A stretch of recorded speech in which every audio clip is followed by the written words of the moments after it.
le pape Benoît XVI a reconnu que Jésus n'a pas fait tout ce qu'il devait faire à cette époque-là. Il n'a pas accompli toute la promesse messianique, c'est-à-dire il n'a pas été un juge entre les nations, il n'a pas favorisé la paix, il n'a pas rapproché les parents des enfants et les enfants des parents. Il a fait tout le contraire, en fait, à ce niveau-là. Puisqu'il dit très bien « Je ne suis pas venu apporter la paix, je suis venu apporter la guerre ». Donc ça n'a rien à voir avec le messianisme tel que nous l'entendons. Le pape Benoît XVI a reconnu que Jésus a laissé pour plus tard ce travail. Alors ils vont être bien embêtés, et le Messie, notre Messie, le Messie de tout le monde, va être bien embêté le jour où il viendra. Bonjour et shalom, Richard Darmon au micro du Studio Kalita pour notre magazine bimensuel d'analyse géopolitique intitulé Israël dans sa région, Israël au cœur du Moyen-Orient, avec comme thème cette semaine les relations entre Israël et le monde chrétien. Et pour en parler, avec nous dans le studio, Michel Calvo. Michel, bonjour et shalom. Bonjour. Vous êtes avocat israélien, expert en droit international, ainsi qu'ex-membre de la Cour internationale d'arbitrage. Vous êtes l'auteur de plusieurs ouvrages dont le dossier Arafat et un autre livre qui est devenu ouvrage de référence intitulé « Le Moyen-Orient et la Troisième Guerre mondiale » qui se penche en détail sur la question palestinienne. Et vous êtes en train aussi de terminer un autre livre sur les relations d'Israël avec le monde chrétien intitulé « De Jérusalem à Rome et de Rome à Jérusalem » qui va apparaître prochainement avec un sous-titre intéressant « Exil punition ou exil mission ». Alors ma première question, ce sera de vous demander pourquoi ce titre un peu à rebondissement en forme d'aller-retour de Jérusalem à Rome et de Rome à Jérusalem, qui se penche, vous le dites tout de suite, comme justement vous l'écrivez, sur la mission du peuple juif définie, je cite, par le Créateur du monde. Pourquoi ce titre ? Écoutez, parce que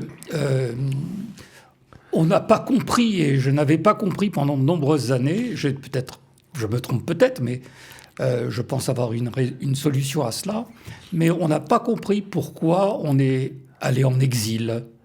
Pourquoi sommes-nous partis en exil ? Le peuple juif en exil. Exactement. Alors, il y a eu un tas de théories qui ont été avancées là-dessus.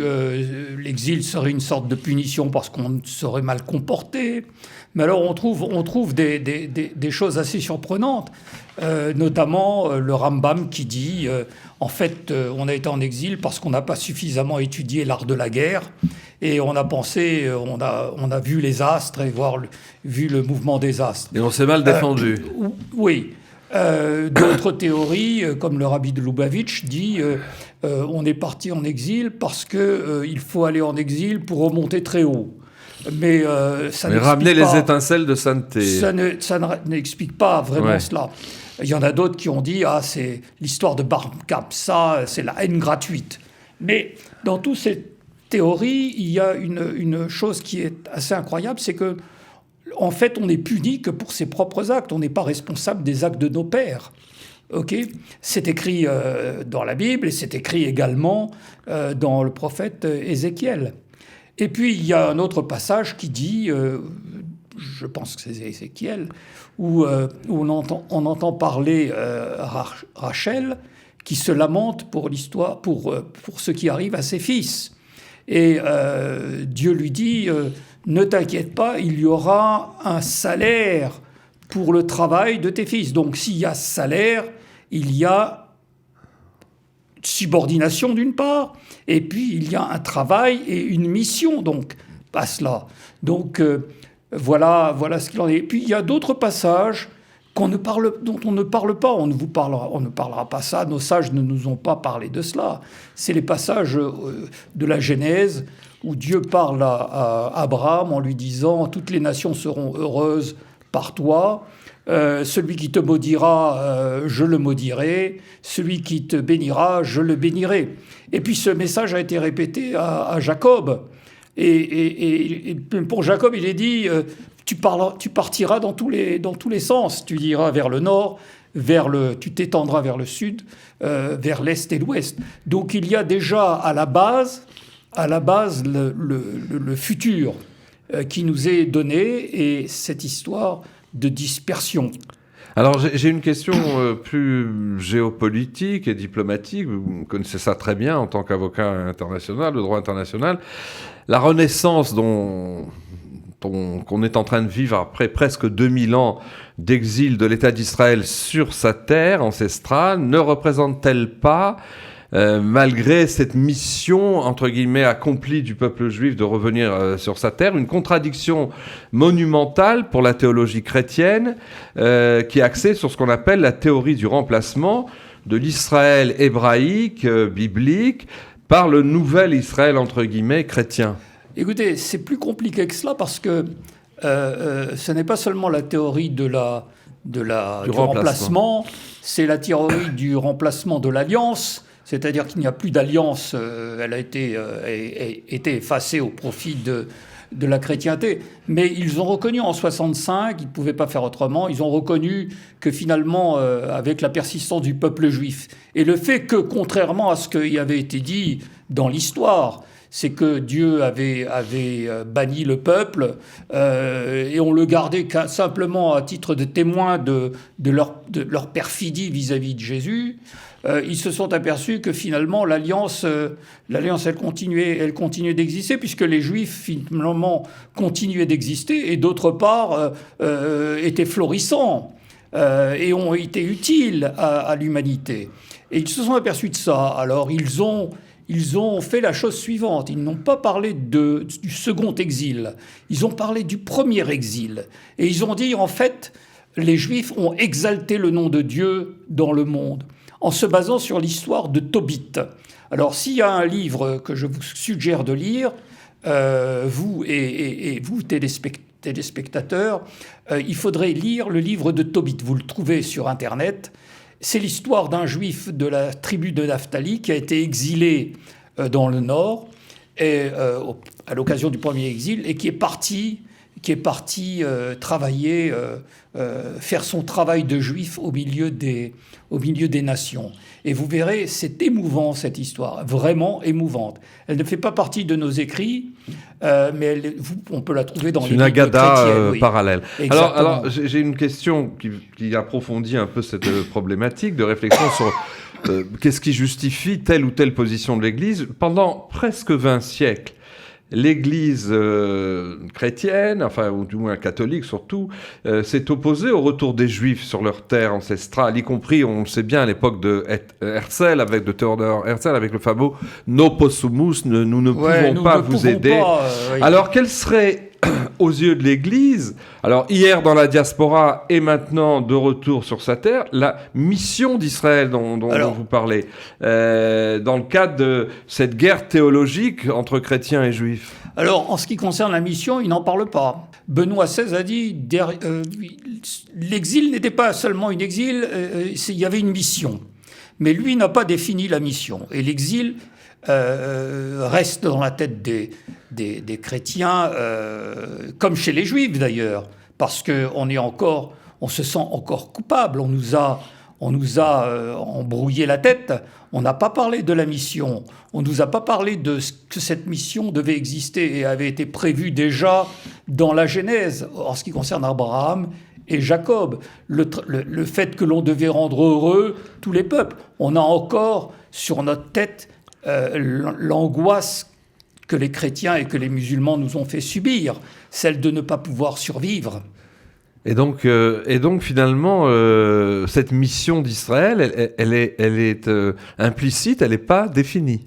Elle n'est pas définie. Et alors, moi, j'ai eu la chance quand j'étais au lycée Turgot à Paris, d'avoir un professeur qui était de philosophie qui était splendide, vraiment génial, intelligent et subtil. Compliqué à comprendre, ce qui vous forçait à réfléchir un petit peu plus et à trouver des solutions. Vous vous souvenez de son nom ? Bien sûr, il s'agit de Pierre Boutang. Pierre Boutang qui a écrit un livre qui s'appelle « La guerre des 6 jours ». Et ce livre, je l'ai découvert il y a 3 ans, parce que ce n'est qu'il y a 3 ans que je me suis posé la question pourquoi on a été en exil. Enfin, il y a des contradictions et puis on nous dit pas la vérité. Alors, qu'est-ce qu'il dit Pierre Boutang dans ce livre ? Alors, Pierre Boutang, il dit la chose très simple. Il dit que l'échec final de la chrétienté en Europe et de sa mission sur les autres continents, rendant apparemment vaine la diaspora, la dispersion du peuple juif, permettant à des modernes empires de prétendre que la croix elle-même avait été vaine, restituait nécessairement aux Juifs leur charge originelle, l'idée de cette charge, transformée par l'aventure de 20 siècles. C'est assez énigmatique, on n'arrive pas à il faut réfléchir pour cela. Hein, mais il y a une idée d'une charge, et puis il dit que cette charge a été transférée ou elle était combinée avec la charge de la chrétienté. Mais alors pourquoi dit-il que cette charge la charge des chrétiens est tombée? Tout simplement à cause de la Première Guerre et la Deuxième Guerre mondiale, où la chrétienté a fait preuve des plus grandes abjections qui pouvaient exister, dans la mesure où chaque religion, de même que la religion chrétienne, quel que soit catholique, quel que soit le pays, a toujours penché pour justifier le nationalisme de chacun des pays et de provoquer une guerre finalement horrible, avec tous les morts qu'il y a pu y avoir pendant la Première Guerre mondiale et tous les morts qu'il y a pu y avoir dans la Deuxième Guerre mondiale. Donc ils ont fait preuve vraiment d'abjection. Alors justement, c'est intéressant que vous ayez amené ce livre de Pierre Boutan, qui est un écrivain devenu, avant qu'il nous quitte, devenu sioniste et extrêmement clair sur ce plan. Au cœur de la guerre des 6 jours, il y a la question de Jérusalem. Oui. Et au cœur de toutes nos interrogations, il y a justement cette question de Jérusalem. Beaucoup de chrétiens ne voient-ils pas, c'est une question que je vous pose, d'un mauvais œil, finalement, sans le dire, mais sans toujours le dire, le fait que c'est bien le peuple et l'État d'Israël qui exercent leur souveraineté depuis juin 67 et cette fameuse guerre des 6 jours sur ce qu'ils appellent la ville sainte. On a l'impression qu'il y a aussi là pas mal de non-dits. Oui, parce qu'ils sont ennuyés, parce que ils n'ont plus le contrôle de Jérusalem, ils dépendent des Juifs, alors que les Juifs ont toujours dépendu d'eux. C'est quand même un renversement. Et ce renversement, comme il interprétait que les Juifs étaient soumis vis-à-vis de la chrétienté, et que c'était voulu par Dieu, donc automatiquement ils se disent... Alors, si c'était cela auparavant, eh bien, Dieu a changé la chose et c'est nous qui nous soumettons finalement au bon vouloir des Juifs sur la terre sainte et à Jérusalem. D'ailleurs, pour Jérusalem, Boutan dit, je crois que Jérusalem ne peut qu'être confiée à la garde de l'État et du soldat juif. Assez original, mais justement, à propos de Jérusalem, depuis l'ouverture des relations officielles, des relations diplomatiques entre l'État d'Israël et le Vatican, qui ont été en fait initiées en 1993, si je ne me trompe pas. Ces relations, elles n'ont pas toujours été au beau fixe, c'est le moins qu'on puisse dire.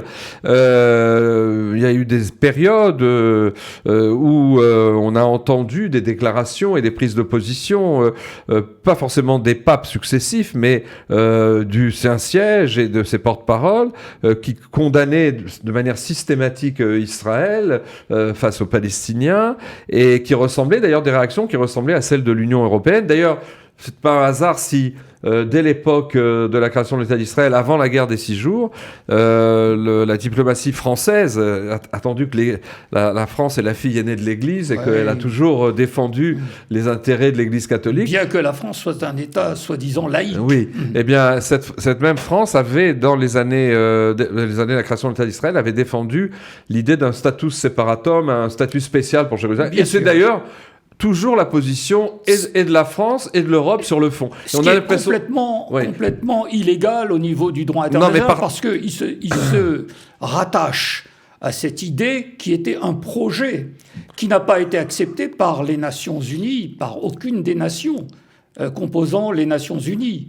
Ça n'a fait l'objet d'une proposition, d'une recommandation qui n'a pas été suivie d'effet puisque les armées arabes ont rejeté cette recommandation et ont attaqué Israël, avec l'aide bien évidemment de la perfide Albion, c'est-à-dire de l'Angleterre. Moi je vous posais cette question parce qu'il y a quand même quelque chose, j'aimerais bien vous entendre sur cela, c'est que d'un côté il y a des relations diplomatiques ouvertes, il y a des échanges, il y a des voyages et des délégations, et ça a l'air de baigner dans l'huile, mais à chaque fois qu'il y a des événements graves, je me souviens, pendant la première intifada, lorsqu'il y a eu des événements à Bethléem et qu'il y avait des prises d'otages, etc., le Vatican a systématiquement pris parti contre Israël. Oui. Et il y a aussi, sur cette question de Jérusalem, il y a beaucoup de non-dits. On a l'impression que, pas seulement géopolitiquement, mais théologiquement, le fait que les Juifs soient souverains dans la ville, ça leur pose un problème presque d'écriture. Oui, c'est un problème grave, mais ils ne veulent pas lire les prophéties. Ils ne veulent pas collaborer au retour. Ils ne voulaient pas collaborer au retour des Juifs. D'ailleurs, il ne faut pas se leurrer. Au moment de la dernière guerre mondiale, il y avait un projet d'amener des jeunes enfants juifs en Israël. Ils avaient commencé à faire quelques pas dans cette direction-là, et puis ça a été fermé. C'est-à-dire ils ont préféré, pour ne pas favoriser le retour de l'État des Juifs sur leur terre, ils ont préféré laisser mourir des enfants. Oui. Ok, leur préoccupation, c'était pas les Juifs. C'était les Juifs qui s'étaient convertis au christianisme. Et pour ça, ils sont intervenus. Ils ont essayé d'intervenir. Ils n'ont pas réussi dans tous les États en dehors de l'Allemagne. Mais au niveau de l'Allemagne, ils ont réussi à empêcher que les Juifs convertis soient envoyés dans les camps de concentration. En tout cas, pour la majorité, n'ont pas été envoyés. Mais ils ont agi de manière abjecte. Et je pense que si Jésus les avait vus et avait pu leur parler, il leur aurait dit, écoutez, vous voyez ce que vous faites ça à mes frères. Alors justement, l'accusation qu'on a évoquée rapidement tout à l'heure de déicide, de prétendu déicide contre Jésus du fait des Juifs, est-elle encore aujourd'hui de mise dans la chrétienté et disons, au Vatican ? Je voudrais juste citer le fait que le pape François a qualifié en 2015, mais le rapport, on va le trouver, mais Mahmoud Abbas, le président ad vitam aeternam de l'autorité palestinienne, de ange de la paix. Oui, il faut quand même le faire. Oui, il faut le faire. Alors, est-ce qu'il ignore la réalité, ou est-ce que les hommes qui l'occupent, qui sont autour de lui, ignorent la réalité ? Mais on ne peut pas dire, il n'a jamais dit ça pour Macron ou pour un autre président qu'il était un ange de la paix. Alors pourquoi dire que Abbas, qui était... Et Abbas avait été... Pardon, Arafat avait été reçu d'ailleurs en 2001, c'est-à-dire après la seconde intifada et après tous les morts que nous avons pu avoir au début de 2000, à partir de septembre 2000. Donc il y a une ambiguïté. Ils sont coincés, en un mot. Ils sont coincés à deux niveaux. La première, ils sont coincés au niveau théologique parce que, en fait, finalement, le vrai Israël, c'est qui ? C'est les Juifs. C'est plus, comme il disait, le nouvel Israël. La nouvelle alliance. Oui, la nouvelle alliance, exactement. Et puis, deuxièmement, ils sont ennuyés parce que le monde musulman les persécute. Les persécute et les exécute dans de nombreux pays. Aux chrétiens, vous voulez dire. Exactement. Donc, ils sont bien embêtés. Alors, pour le déicide, bien évidemment, ils ont compris au bout d'un certain temps que tous les Juifs n'étaient pas responsables du déicide. Alors, ils ont dit au Vatican II, pendant 1965, ils ont dit « Seuls les Juifs de l'époque qui ont collaboré, c'est-à-dire les scribes, les gens du tribunal rabbinique et Pilate étaient responsables. » Et ils ont permis de cette manière-là de garder l'idée d'un déicide dans la tête de toute l'humanité. Alors c'est très grave de dire déicide parce que ça veut dire tuer Dieu. Or Dieu est immortel par définition. D'ailleurs, dans leurs écrits, ils le disent que Dieu est immortel. Alors, il y a un problème là-dessus. Disons. Alors, justement, je voudrais vous poser une question un peu plus théologique. Maintenant qu'on avance dans notre entretien, il ne reste plus tellement de temps. Malgré le fait que Jésus n'était pas et n'est pas le Messie d'Israël, croyez-vous, vous qui avez étudié ces questions et qui êtes spécialiste des relations entre Rome et Jérusalem, croyez-vous au dialogue interreligieux dans les temps d'aujourd'hui?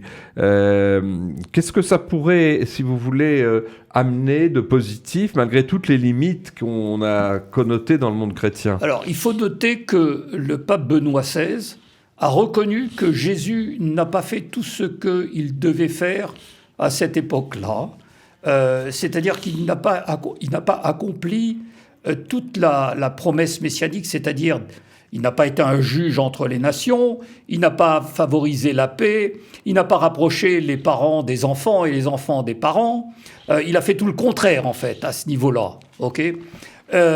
Puisqu'il dit très bien « Je ne suis pas venu apporter la paix, je suis venu apporter la guerre ».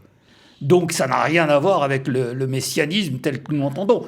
Alors le pape le pape Benoît XVI a reconnu que Jésus a laissé pour plus tard ce travail. Alors ils vont être bien embêtés, et le Messie, notre Messie, le Messie de tout le monde, va être bien embêté le jour où il viendra, parce qu'ils vont peut-être pas le reconnaître, et ils vont peut-être dire que c'est l'antéchrist. Mais ils ont eu l'habitude depuis longtemps de dire, il y a même un pape antéchrist. Alors, donc ils ont, comme nous avons eu beaucoup de messies, de faux messies, ils ont eu beaucoup de personnes qu'ils ont qualifiées d'antéchrist. Donc il y a un sérieux problème là-dessus, mais ils ont la possibilité, du fait que le pape Benoît XVI a reconnu que Jésus n'a pas fait tout le travail. C'est la porte ouverte à... Ils ont ouvert la porte au Mashiach, au Messie. Et donc, on pourrait aussi citer le fait que dans l'un de vos chapitres, vous traitez, je cite, de la question importante, la nécessité que l'Église abandonne l'idée de convaincre les Juifs de devenir chrétiens, ce qui serait déjà c'est quelque chose qui est en cours aujourd'hui. Oui, parce que leur idée, c'est que on ne peut pas empêcher les chrétiens de partager leur foi, de faire connaître la vérité. Mais alors leur vérité, comme disait Manitou, leur vérité à ce niveau-là, elle est bien ébranlée. Certainement. Elle est ébranlée même de l'intérieur. Alors, je vous remercie. On a déjà épuisé notre temps. Je rappelle aux auditeurs, vous êtes en train de faire paraître un livre qui, dans les prochains mois, qui s'intitule « De Jérusalem à Rome et de Rome à Jérusalem », avec comme sous-titre « Exil punition » ou « Exil mission ».